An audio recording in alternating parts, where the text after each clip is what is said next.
A'udzubillahi minasyaitonirrajim. Bismillahirrahmanirrahim. Assalamualaikum warahmatullahi wabarakatuh. Alhamdulillah. Alhamdulillah rabbil alamin. Nahmadu wa nasta'inu wa nastaghfiru wa nastarshidu. Na'udzubillahi min syururi anfusina wa min sayyiati a'malina. May yahdihillahu fala mudilla lahu wa may yudlil fala hadiya lahu. Asyhadu an la ilaha illallah wahdahu la syarika lahu wa asyhadu anna sayyidina wa nabiyyana Muhammadan abduhu wa rasuluhu. Allahumma shalli wa sallim wa barik ala sayyidina Muhammad wa ala ali sayyidina Muhammad. Rabbi shrah li sadri wa yassir li amri wahlul 'uqdatam min lisani yafqahu qawli. Allahumma yassir wa la tu'assir, rabbi tammim bil khair wa ba'du. Alhamdulillah, kita panjatkan puji dan syukur kehadirat Allah Subhanahu wa taala. Berkat limpah kurnia daripada Allah Subhanahu wa taala dapat juga kita berjumpa walaupun dalam talian online ataupun rekaman, karena keadaan kita yang menyebabkan kita tidak dapat bertemu secara langsung untuk meneruskan pengajian kuliah kita dengan kitab Tarikhul Khulafa. Mudah-mudahan tidak akan mengurangi rasa ingin tahu kita dengan sirah-sirah Rasulullah dan para sahabat, terutamanya sirah Khulafaur Rasyidun, yang mereka adalah di mana sebagai murid utama daripada Rasulullah sallallahu alaihi wasallam, sahabat utama Rasulullah sallallahu alaihi wasallam. Dari mereka lah kita mengambil contoh tauladan yang telah diwariskan oleh Rasulullah sallallahu alaihi wasallam, yang disampaikan kepada para tabi'in, kemudian tabi'in, sampailah kepada kita dan hinggalah sampai kepada hari kiamat. Salawat dan salam kepada junjungan kita baginda Rasulullah Nabi besar Muhammad sallallahu alaihi wasallam. Mudah-mudahan Allah Subhanahu wa taala memberikan kekuatan kepada kita untuk mengikuti segala tunjuk ajar, contoh tauladan dan petunjuk yang diajarkan oleh Rasulullah sallallahu alaihi wasallam. Mengikuti petunjuk Rasulullah SAW tidak terikat dengan waktu, masa, dan tempat. Karena semua aspek kehidupan kita mesti bercermin kepada apa-apa yang telah diberikan panduannya oleh Rasulullah SAW. Karena baginda Rasulullah tidak meninggalkan satu daripada perkara yang tidak ada contohnya. Hatta perkara kita masuk keluar tandas pun baginda contohkan, apatah lagi perkara itu perkara ubudiyah, ibadah kepada Allah Subhanahu wa taala. Jadi tidak ada jalan lain untuk kita mengikuti untuk agar kita selamat di dunia dan akhirat melainkan petunjuk Rasulullah sallallahu alaihi wasallam. Hadirin jamaah pendengar jamaah surah An-Nur yang dikasihi dan dimuliakan Allah Subhanahu wa taala. Kita berada di bulan kelahiran junjungan kita baginda Rasulullah sallallahu alaihi wasallam. Hendaklah kita banyak-banyak berselawat kepada baginda. Rasa gembira kita dengan dilahirkannya junjungan kita Rasulullah sallallahu alaihi wasallam. Sekiranya tidak ada baginda sallallahu alaihi wasallam, tentu kita tidak dapat mengatakan bahwa kita adalah umat yang selamat. Tetapi dengan adanya Rasulullah sallallahu alaihi wasallam sebagai penutup segala putusan, penutup segala nabi, dapatlah kita merasakan bahawa husnuzan kita kepada Allah Subhanahu wa taala. Allah memberikan anugerah yang begitu besar, yang begitu agung. Sebagaimana disebutkan oleh Al-Imam Ibnu Hajar Al-Asqalani dalam fatwa beliau tentang Maulid Nabi sallallahu alaihi wasallam. Ketika ditanya apakah hukum merayakan Maulid Rasul, Maulid baginda Rasulullah SAW, beliau menjawab dengan hadis ketika baginda bertanya kepada orang Yahudi, kenapakah kalian berpuasa pada hari Asyura 10 Muharram? Orang Yahudi menjawab, hari ini adalah hari di mana Nabiullah Musa diselamatkan oleh Allah Subhanahu wa taala daripada tentera Firaun. Maka dengan keselamatan Nabiullah Musa, kami pun berpuasa untuk meraihkan, bergembira dengan keselamatan Nabiullah Musa alaihissalam daripada kejaran tentera Fir'aun. Maka kata Rasulullah SAW, kalau macam tu berarti saya lebih berhak kepada Musa daripada kamu.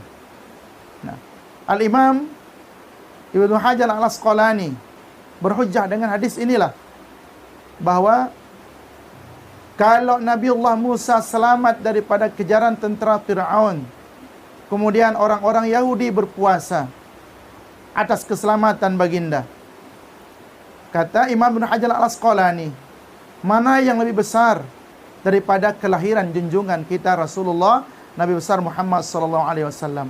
Tentu jauh lebih besar, lebih agung.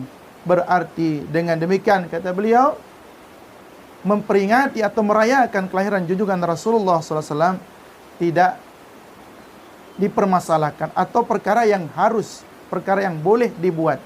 Bahkan akan boleh menjadikan kita mengenang, mengingat, mempelajari sirah sejarah Rasulullah sallallahu alaihi wasallam.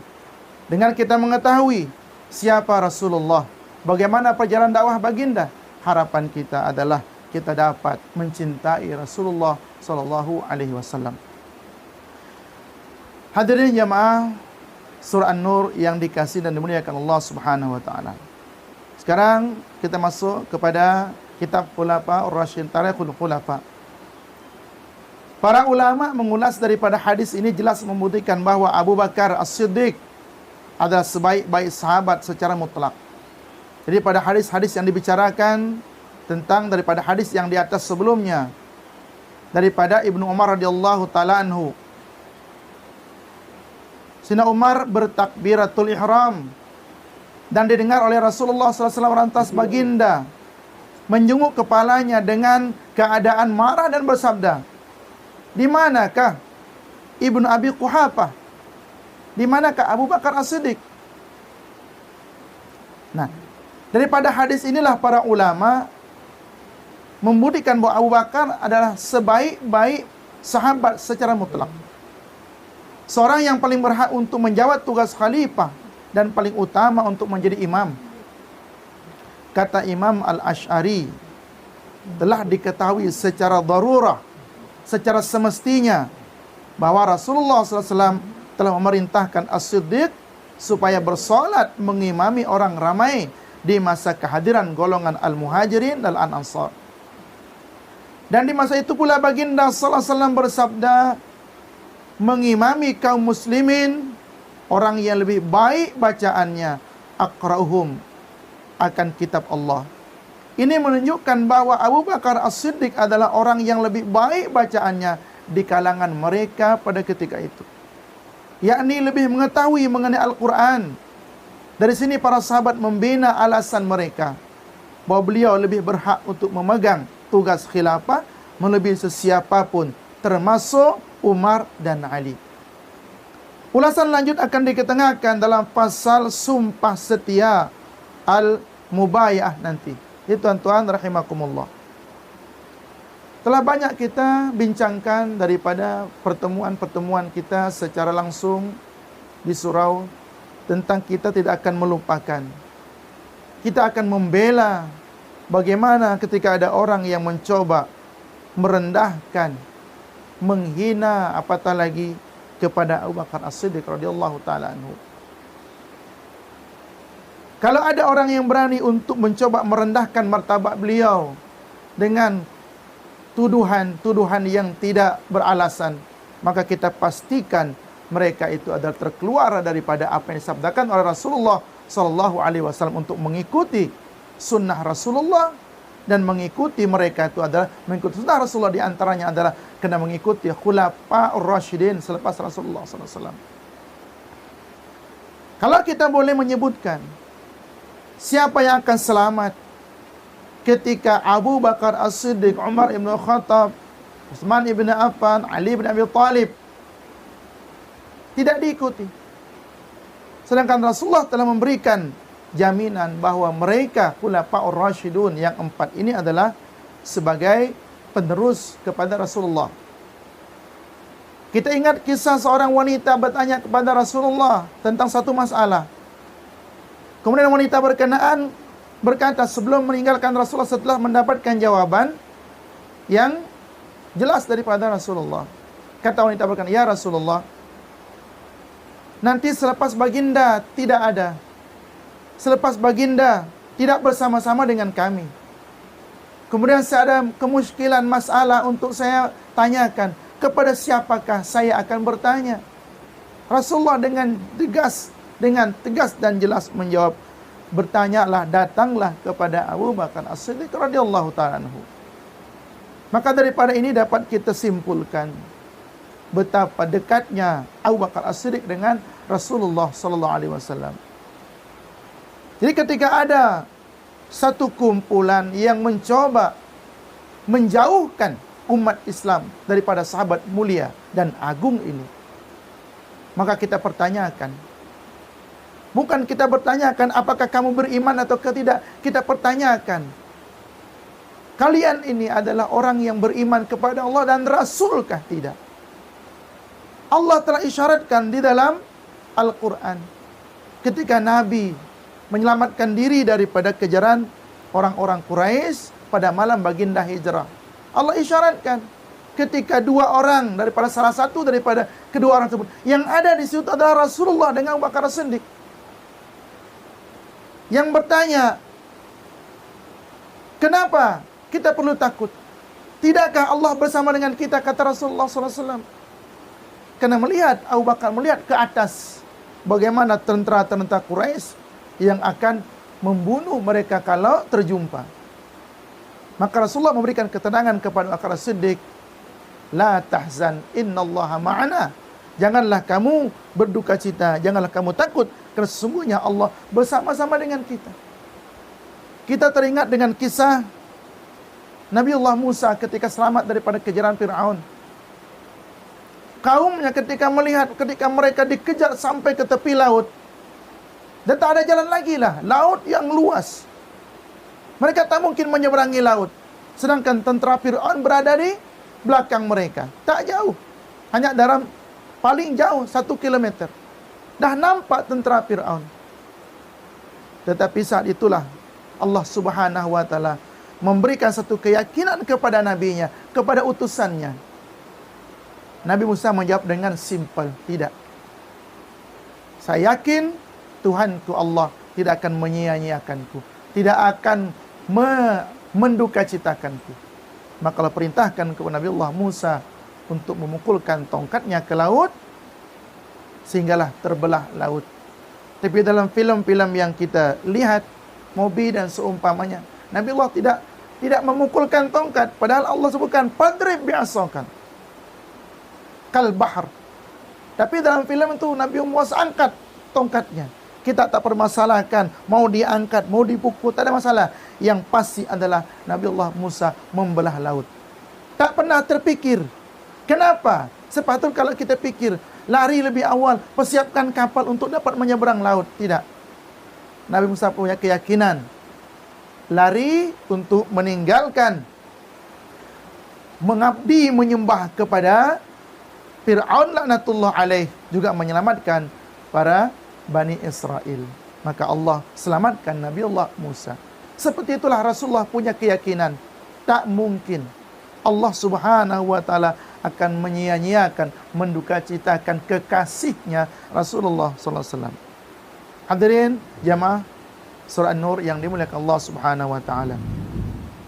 Al-Imam Ibnu Asakir telah menerbitkan hadis daripada Ibnu Umar telah berkata, Nabi SAW telah menyuruh Abu Bakar mengimami solat orang ramai ketika aku sedang hadir dan sekali-kali tidak gaib dan tidak pula sakit.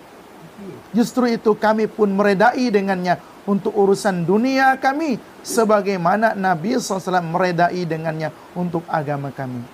Ini adalah kalimat seumpama yang dikatakan oleh Sina Ali bin Abi Thalib. Perkataan yang cukup jelas. Nabi telah menyuruh Abu Bakar mengimami orang ramai, jadi imam. Ketika aku sedang hadir, maknanya yang meriwayatkan hadis daripada Ibnu Umar hadir pada saat itu. Dan tidak gaib, tidak pula sakit. Memang hadir bersama saat itu ketika menjelang kewafatan Rasulullah SAW. Maka kata Ibnu Umar, sahabat Nabi, muda tetapi salah satu di antara ulamanya para sahabat. Dengan itu mereka mengatakan, kalau untuk urusan dunia kami, sebagaimana Nabi SAW meridai dengan urusan agama kami. Maka kata Sina Abdullah bin Umar, kalau urusan dunia, kalau urusan agama kami ridha. Abu Bakar sebagai imam, sebagai pemimpin solat, apatah lagi sebagai khalifah, pemimpin urusan dunia. Dibanding urusan dunia dengan urusan akhirat, tidak ada apa-apanya urusan dunia itu. Kalau dengan akhirat, kami ridha. Kenapa kami tidak boleh ridha dengan urusan akhirat? Dengan urusan dunia. Kalau urusan akhirat, kami ridha. Kenapa kami tak boleh ridha dengan urusan dunia? Tapi tuan-tuan yang dirahmati Allah Subhanahu wa taala, ini mungkin hanya untuk kita Ahlus Sunnah wal Jamaah memahami perkara seperti ini. Sementara kumpulan yang tidak meridai Abu Bakar As-Siddiq sebagai khalifah, paling lurus di antara mereka, kumpulan yang saya sebutkan dengan istilah Syiah itu, hanya kumpulan yang dikatakan Syiah Zaidiyah. Mereka hanya mengatakan, ya, Abu Bakar kekhalifahannya sah, akan tetapi sekiranya Ali menjadi khalifah, itu tentu lebih afdal. Kita tidak ikut dengan kumpulan ini, tapi kumpulan ini tidak boleh dikafirkan, yang Zaidiyah. Kenapa? Sebab mereka masih menerima alih kekhalifahan Abu Bakar, mereka tidak mengkafirkan para sahabat, tidak mengkafirkan istri-istri baginda. Quran sama dengan kita. Maka itu tuan-tuan rahimakumullah, kalau mungkin ada sahabat-sahabat kita yang mengkafirkan Syiah, tentu bukan Syiah yang seperti yang kita sebutkan. Karena ada kumpulan Syiah yang gulat, mereka berlebihan, gulu dalam menjadikan pemimpin atau menjadikan Sayyidina Ali sebagai pemimpin. Abu Bakar sudah, kata para ulama, Abu Bakar sudah terkenal berkeahlian sebagai imam pada zaman Nabi SAW. Al-Imam Ahmad, Imam Abu Daud dan selain mereka berdua telah mengeluarkan hadis daripada Sahal Ibn Sa'ad telah berkata, satu peperangan telah berlaku di antara Banu Umar dan Banu Auf. Setelah berita itu sampai kepada pengetahuan Nabi SAW, baginda SAW datang untuk mendamaikan mereka selepas salat zuhur. Kata baginda SAW, wahai Bilal, sekiranya masuk waktu salat dan aku tidak ada di sini, suruh saja Abu Bakar bersolat dengan orang ramai. Setelah masuk waktu asar, Bilal pun beriqamah untuk solat. Maka disuruhnya Abu Bakar untuk mengimami dan beliau pun bersolat sebagai imam. Jadi pada hadis-hadis ini sangat banyak riwayat-riwayat yang menyatakan bahwa Abu Bakar As-Siddiq radhiyallahu ta'ala anhu, kalau boleh dikatakan isyarat daripada Allah bahwa beliaulah memang patut dan layak menjadi khalifah selepas Rasulullah, karena beliau adalah manusia teragung, manusia termulia selepas Rasulullah sallallahu alaihi wasallam. Jadi kita sebagai pengikut Ahlus Sunnah wal Jamaah tentu tidak akan ragu dengan hal ini untuk menerima kekhalifahan Abu Bakar As-Siddiq radhiyallahu ta'ala sebagai khalifah yang sah. Walaupun di antara kita ada umat Islam, mungkin pengakuan mereka adalah mereka tidak bersetuju dan seumpama tidak akan menyebabkan kekhalifahan Abu Bakar akan kurang agung ataupun kurang mulia, tidak. Maka itu tuan-tuan, keyakinan kita kepada Allah Subhanahu wa taala sebagaimana keyakinan sahabat Ibnu Umar mengatakan, kalau urusan agama saja kami reda Abu Bakar sebagai pemimpin, kenapakah dengan urusan dunia kami tidak ridha, artinya dalam masalah khalifah.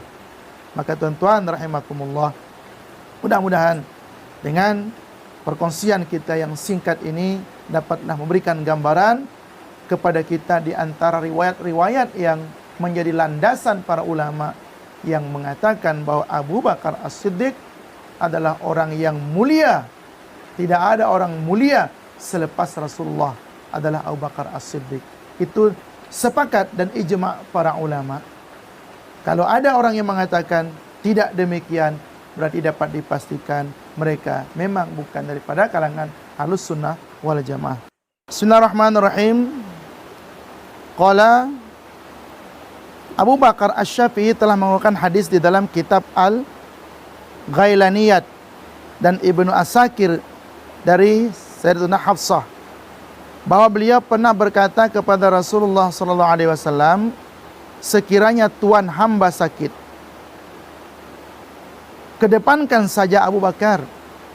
Jawab baginda sallallahu alaihi wasallam, bukan aku yang kedepankan beliau, tetapi Allah Subhanahu wa taala yang kedepankan beliau. Jadi para ulama, kalau kita sebutkan keseluruhan jelas mungkin 2, 3, 4 jam pun tidak cukup masa dan waktu untuk kita sebutkan bagaimana riwayat-riwayat yang disampaikan berkaitan dengan keutamaan Abu Bakar As-Siddiq.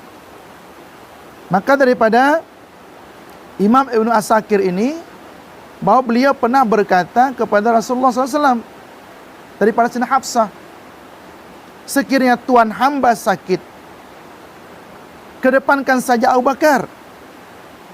Jadi kata Sayyidah Hafsah kan anak Sayyidina Umar bin Khattab. Tapi itu yang kita perlu sampaikan kepada manusia. Bagaimana tuduhan-tuduhan dikatakan bahwa ada perselisihan, ada perseteruan? Tidak. Dengan jujur di sini Sayyidah Hafsah mengatakan kalau tuan hamba sakit dan tak boleh memimpin solat, persilakan saja Abu Bakar As-Siddiq untuk menjadi imam.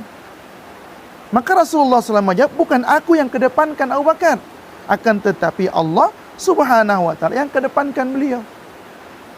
Di sini memang jelas bahwa isyarat daripada Allah pengganti Rasulullah selepas daripada kewafatan baginda Abu Bakar, kewafatan Rasulullah adalah Abu Bakar As-Siddiq. Kemudian Imam Ad-Daruqutni telah mengeluarkan hadis daripada dalam kitab Al-Ifrad. Imam Al-Khatib daripada Imam Ibnu Asakir telah mengeluarkan hadis daripada Ali, telah berkata, nih, saya suka kalau ketika ada cerita riwayat daripada Sayyidina Ali, supaya kita dapat membuktikan bahwa sama sekali tidak betul, salah dan sesat, kalau boleh katakan. Anggapan sebagian orang yang mengatakan bahwa Sayyidina Ali ada perselisihan dengan Abu Bakar As-Siddiq. Kita tengok riwayat ini, bahwa Rasulullah SAW telah berkata, ini riwayat daripada Sayyidina Ali, aku telah meminta dari Allah sebanyak 3 kali untuk mengedepankan kamu sebagai imam, tetapi Allah menolak permohonanku, kecuali Abu Bakar yang jua dikedepankan. Jadi Rasulullah di sini mengatakan, saya telah memohon kepada Allah agar kamu Ali, kalau aku tak ada, kamu yang pimpin umat ini. Aku telah meminta kepada Allah 3 kali. Ternyata, tetapi Allah menolak permohonanku, kata Rasulullah SAW, kecuali Abu Bakar juga yang dikedepankan sebagai imam atau bahkan sebagai pemimpin selepas Rasulullah SAW. Kita tidak pertikaikan apakah khalifah Sayyidina Ali itu sah. Jelas sah, cuma ikut urutan seperti yang telah ditakdirkan oleh Allah Subhanahu wa taala. Takdir Allah selepas Rasulullah wafat, Abu Bakar As-Siddiq sebagai khalifah. Kemudian Umar ibn Khattab, kemudian Sayyidina Utsman ibn Affan radhiyallahu ta'ala anhum. Selepas itu Sayyidina Ali. Ini secara, bukan kita katakan ini adalah sebagai rekayasa atau ada persekongkolan. Ini tuduhan dusta dan kadzib. Tuduhan-tuduhan yang tidak beralasan kepada para sahabat Nabi yang mulia, yang agung. Sayyidina Ali memang mengambil posisinya sebagai khalifah, yaitu selepas Sayyidina Utsman ibn Affan radhiyallahu ta'ala anhu. Kemudian Al-Imam Ibn Sa'ad telah mengeluarkan hadis daripada Sina Hasan yang telah menyebut bahwa Abu Bakar telah berkata, "Wahai Rasulullah, masih lagi diriku memijak laman-laman orang ramai." Jawab Rasulullah SAW, "Orang ramai hendaklah memberi laluan." Abu Bakar, "Aku telah melihat di dalam mimpiku seperti 2 tanda di dadaku." Jawab Rasulullah SAW, itu artinya adalah 2 tahun. Jadi isyarat daripada kewafatan Rasulullah SAW ini, kalau dengan bahasa itu, "Ya Rasulullah, saya kalau jadi khalifah ni macam," kalau dengan bahasa pengganti Rasulullah, rasa macam tak berapa menyeronokkan hati. Takut ada orang yang mengatakan ini. Tetapi Rasulullah SAW menjelaskan kepada Abu Bakar As-Siddiq, "Kamu jangan risau. Soalnya ada jaminan daripada Rasulullah SAW, dalam mimpiku ada 2 tanda di dadaku." Jawab Rasulullah SAW, itu artinya adalah 2 tahun. Karena Sayyidina Abu Bakar As-Siddiq menjadi khalifah kurang lebih 2,5 tahun menjadi khalifah. Wafatlah Abu Bakar As-Siddiq radhiyallahu ta'ala. Tetapi ketahuilah tuan-tuan rahimahullahu ta'ala, rahimakumullahu ta'ala wa anil jami', bahwa kehalifahan Abu Bakar As-Siddiq 2,5 tahun itu adalah masyarakat saat itu begitu goncangnya ketika ditinggal oleh seorang nabi. Jadi mereka, kalau dengan kata majoriti daripada mereka itu tidak mampu menerima kewafatan Rasulullah, tidak mampu menerima kenyataan wafatnya Rasulullah SAW, termasuk Sayyidina Umar. Maka dengan wafatnya Rasulullah SAW, ada juga sahabat yang murtad saat itu. Akhirnya setelah Rasulullah wafat, zakat tak dibayar lagi, bahkan solat dikurangkan. Masya Allah. Jadi ini salah satu di antara kehebatan Abu Bakar As-Siddiq, mampu untuk mengatasi perkara-perkara dalam 2,5 tahun, memadamkan orang-orang yang telah keluar daripada Islam dikarenakan sempitnya pandangan mereka terhadap agama. Mereka merasakan bahwa Rasulullah itu akan hidup terus bersama-sama mereka. Pada Allah telah sebutkan, Nabi Muhammad itu adalah Nabi, seorang Rasul, yang mana beliau telah didahului oleh Rasul-Rasul sebelumnya. Maka ketika Nabi wafat, apakah kamu akan kembali kepada ajaran nenek moyang, menyembah makhluk? Maka Allah pertanyakan perkara ini kepada kaum muslimin saat itu. Tetapi sebagai manusia, emosional mereka, jiwa mereka guncang ketika ditinggal oleh Rasulullah SAW. Maka ketika ada Musailamah Al-Kadzab yang mengaku menjadi nabi, seolah-olah mereka frustasi, depresi dengan ditinggal oleh Rasulullah. Akhirnya mereka memilih menerima juga Musailamah Al-Kadzab, sang pendusta, sebagai nabi. Maka itu tuan-tuan rahimakumullah, peran utama Abu Bakar As-Siddiq adalah memadamkan orang-orang murtad, kemudian memberangus kumpulan Musailamah Al-Kadzab di masa awal-awal pemerintahan Abu Bakar As-Siddiq radhiyallahu ta'ala. Ini pemulihan keamanan yang sebelumnya ketika Rasul aman, damai, tentram, Rasulullah wafat, goncang mereka. Jadi orang-orang munafik yang sebelum itu menyorok-nyorok mulai bercakap, membuat suasana jadi tidak tenang saat itu. Maka Abu Bakar As-Siddiq mengambil peranan sebagai khalifah, memadamkan api-api yang mula tersulut dengan keadaan demikian. Jadi tuan-tuan rahimakumullah, mudah-mudahan sekelumit daripada keutamaan Abu Bakar As-Siddiq radhiyallahu ta'ala anhu menjadikan kita faham kedudukan Abu Bakar As-Siddiq radhiyallahu ta'ala. Terus kita perjuangkan agar bagaimana kesucian para sahabat Nabi tidak dicederakan oleh kutuk maki hamun daripada orang-orang yang mencoba mencederakan marwah, kedudukan, martabat mereka. Kita bela mereka. Mudah-mudahan dengan kita bela sahabat Rasulullah, Rasul akan ridha kepada kita dan jalan itulah kita mendapatkan syafaat Rasulullah sallallahu alaihi wasallam. Ala hadhihi niyyah wa likulli niyatin salihah wa ila hadratin nabi wa lin nabi al-Fatihah. A'udzubillahi minasyaitonir rajim. Bismillahirrahmanirrahim. Alhamdulillahirabbil alamin arrahmanir rahim maliki yaumiddin. Iyyaka na'budu wa iyyaka nasta'in. Ihdinas siratal mustaqim. Shiratal ladzina an'amta 'alaihim ghairil maghdubi 'alaihim waladdallin. Amin. Minta ampun, minta maaf atas segala kesilapan dan kekurangan tuan-tuan dan puan-puan pendengar, hadirin hadirat Jamaah Surah An-Nur. Mudah-mudahan ada keberkahan, ada manfaat yang dapat kita ambil, yang kita petik daripada perjalanan Abu Bakar As-Siddiq, dan kita mendapatkan inayah rahmat Allah Subhanahu wa taala. Dan pun minta maaf atas segala kesilapan dan kesalahan. Hadanallahu wa iyyakum ajma'in. Billahi taufiq wal hidayah. Wassalamualaikum warahmatullahi